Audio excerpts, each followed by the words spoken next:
Mga kapuso, sa mga sandaling ito ay patuloy pa rin po kasiyahan dito sa Cebu City Sports Complex, kung saan nakikita nyo po na sumasayaw ibang mga participants at nakabihis sa honey bee. Itong mga participants ito, napakalakas talaga ng hiyawan naman ng mga nanonood mula sa bleachers. Samantala po kanina ay maagang ipinagdiwang ang dalawang banal na misa dito sa lungsod ng Cebu. At kagabi naman ay isang malaking street party ang danaluhan ng marami pong mga taga rito. Narito po ang report ni Monching Oxtero ng GMA Cebu. Punong-puno ng tao ang street party sa Fuente Osmeña Circle sa Uptown Cebu kagabi. Ang selebrasyon, mas pinakulay ng pailaw at mas pinaingay ng kantahan ng iba't ibang banda.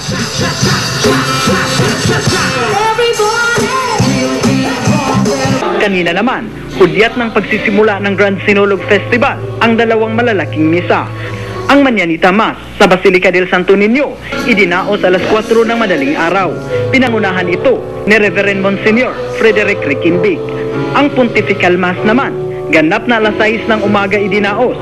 Si Cebu Archbishop Jose Palma naman ang nanguna rito. Mula rito sa Cebu, Monching Oxtero, nakatutok 24 oras. Mga kapuso, marami po nagtatanong bakit nga ba gano'n na lamang kalalim ang debosyon ng maraming Pilipino sa Senyor Santo Niño.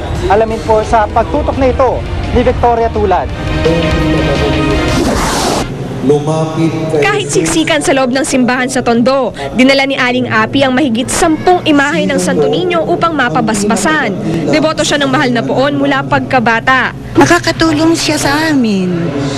Hindi kami pababayaan sa lahat ng oras dahil alam ko nasa akin siya, binabantayan ako.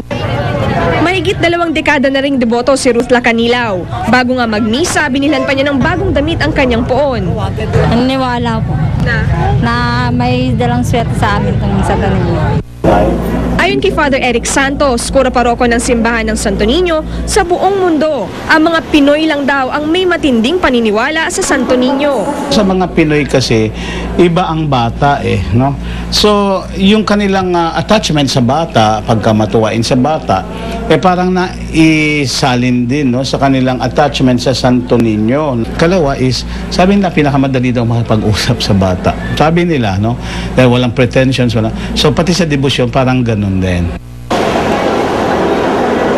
Ito raw ang dahilan kaya taon-taon ay dinaragsa ng mga deboto ang mga simbahan upang humiling sa Santo Niño.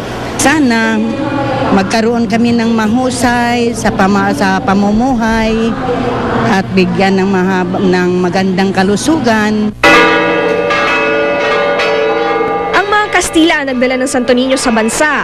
Sa tagal na ng debosyon ng mga Pilipino sa poon, itinuring na raw natin siyang kasama sa bahay, na kung minsan nga ibinibihisan pa ng kung ano-ano. Ayon kay Father Eric, wala naman daw masama rito basta't maganda ang ating intensyon. Pero ang mahalaga raw, ipakita ang debosyon hindi lang sa salita, higit lalo na sa gawa. Kasabay ng debosyong ito, yung transformation natin to become better persons. Well, it's just a matter of rediscovering the child in you. No? Yun ang mensahe ng Niño sa atin para tayo ay patuloy na makipag-ugnayan ng tama at matapat at mabunga sa ating Ama. Victoria Tulad, nakatutok, 24 oras. Sa ibang balita, habang tumatagal, lalong nag-aalala ang pamilya ng kilalang abogado na si Oliver Lozano. Pang-4 na araw na kasi hindi nila nakikita ang anak na si Emerson. Nakatutok si Ruth Cabal, exclusive. Hindi man humarap sa kamera, bakas pa rin sa boses ng misis ng nawawalang si Emerson Lozano, anak ng kilalang abogado na si Attorney Oliver Lozano, ang sakit na pinagdaraanan ng pamilya. Nahihirapan, lalo na yung pag nakikita ko yung mga anak ko, iyak ng iyak. Okay, ako, kung pwede lang, di ba, mag-give up na, kasi ang hirap, hirap. Kaya lang gusto ko nag-hope pa rin. Alam ko na makakita ko pa si Burton. May lakad sana silang mag-asawa, kaya lang hindi na raw nila dinatnan si Emerson sa bahay dahil nagmamadali raw umalis noong Biyerkules. Ang paalam daw makikipagkita sa buyer ng kotse sa isang gasolinahan sa labas ng village nila sa Commonwealth Avenue. Bakit gabi na? Ano gagawin mo? Papakita ko lang yung sasakyan, ganun. Parang magro-road test. Parang ganun. Nagtaka naman ako kasi hindi niya usual alam mo naman yung trabaho namin na buy and sell. Risky yan eh. Pero wala kang idea kung sino yung buyer. Wala siya nabanggit. Labis ang pag-aalala ng pamilya lalo pat natagpuan na sa Tarlac ang bangkay ng sinasabing kasamang nawala ni Emerson. Pero ayon sa Quezon City Police District, tinatratong missing person pa rin si Lozano. Wala raw kasi silang ebidensya na nagkaroon ng abduction o kidnapping. Base sa impormasyon mula kay QCPD Director Benhardy Mantele, sa pagre-review nila sa CCTV sa lugar kung saan nawala si Emerson, wala silang nakitang senyales ng komosyon. Giit naman ni Attorney Lozano, wala raw natatanggap na anumang banta ang anak. Wala rin daw silang alam na kaaway nito kahit pa sa negosyo. Wala kaming accusations, wala kaming premature speculations. We will just let the law take its course, let the investigation be conducted. My family and I therefore fervently pray to God Almighty with abiding faith that there will be successful rescue operations. Ruth Cabal, Nakatutok, 24 Oras. Sa Zamboanga City, 4 na estudyante sa grade 4 na umunoy ginamit ng isang dalaga sa pagnanakaw ang nabawi na ng motoridad. Ayon sa mga pulis, kinaibigan ng hindi pa nakikilalang suspect ang 4 na mag-aaral at pinakain sila sa isang mall. Pinabitbit daw ng suspect sa mga bata ang bag ng kanilang teacher. Kinuha rin daw ng suspect ang lahat ng kanilang gintong alahas at ayon sa mga pulis, posibleng kaso raw ito ng budol-budol.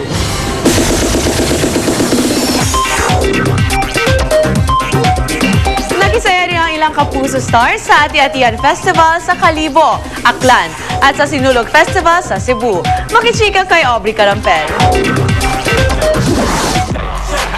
Naka-live batch sa Party Pilipinas ang performance ng Sayaw Pilipinas crew sa Sinulog Festival dito sa Cebu. Sa kabila ng malakas na ulan, hataw pa rin sa sayawan. Pero masaya siya. We enjoyed. First time mo rin? Oo naman. Saka first time namin sumayaw ng umuulan. Imbis na gawin naman namin negative yung mangyayari dun sa ginawa na lang namin positive na at least nag-enjoy kami. At saka syempre, yun nga yung turo lagi sa amin, the show must go. Ang saya, nag-enjoy ako talaga. Parang nasa playground lang kami kasi kahit hindi ako sumasayaw, if I'm on the side, just kicking the rain. Tuwang-tuwa rin sila sa mga kapusong Cebuano na nagpakita rin ng kanilang talento sa Sinulog Grand Parade. Yung mga nagpo-perform talaga ng mga Cebuano, sobrang galing nila sumayaw. Parang this is their gift, parang this is their appreciation to God sa mga gifts na nakukuha nila from Him. At ang pinaka nag-enjoy ay ang birthday girl na si Diva Montelaba na isa ring Cebuana. Ang sarap sumayaw sa ulan pala. Parang masasabi ko ito yung best Sayaw P ever, Sayaw Pilipinas ever. Dumayo rin ang ilang Kapuso stars sa Kalibo, Aklan kahapon para makisaya sa Ati-Atihan Festival. Ang Party Pilipinas at Show Me the Money mainstay na si Rochelle Pangilinan nakipag-showdown pa sa isang fan. Si Mark Heras naman, hinarana ang mga nagwagi sa Miss Kalibo Ati-Atihan 2011. Tinatayang 20,000 tao ang nakisaya sa Kapuso Night. Mula rito sa Cebu, Aubrey Carampel, updated sa Showbiz Happening. Susunod, ilang batang taga St. Bernard, Southern Leyte, isinadula ang nangyaring trahedya.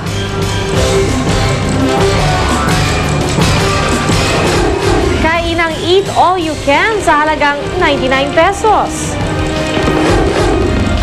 At 8 grupo mula sa iba't ibang bahagi ng bansa naglaban-laban sa 3rd Sinulog Pyro Festival. Tutukan lahat ng yan dito sa 24 Oras.